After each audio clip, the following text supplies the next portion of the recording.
yung bunga ng aking tanim na dalandan sa paso. At ayan na nga, o, tingnan nyo. Diba? Legit, nasa paso lang yan nakatanim. Pero tingnan nyo naman, o, may mapipitas na ako ngayon ng mga dalandan. Sabay-sabay ko na yung pipitasin. Kasi sabay-sabay naman yan lumaki. At ayun, o, ang dami rin, diba? Siguro nasa 20 piraso rin to. Hindi na masama. Makakakain na tayo ng dalandan na bunga ng ating tinanim. Diba? Saktong-sakto na yan sa amin. So, yan. Mamimitas na ako nitong aking mga bunga ng dalandan. Diba? Sa Quezon, ang tawag dito, Sintores. Yan. Kakatuwa lang talaga. Oh. Tingnan nyo.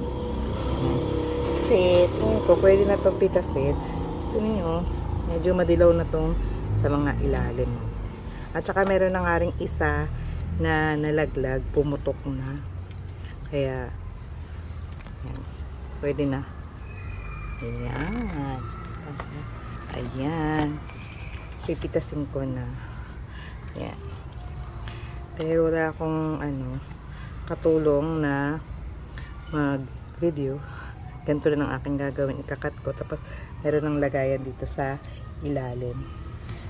Ayan. Ganyan lang. Oh. Ayun. Diba? Hindi naman siguro yan aasin. Mababa lang naman. Ayan. Ayan. Ayan, oh. Diba? Tasin ko na rin yung iba. Diba? Wait lang. Pipitasin ko muna yung iba. Ganito na lang yung gagawin ko. Tingnan natin. Ilahin lang natin. Medyo mahirap, no? Pagkahilahin.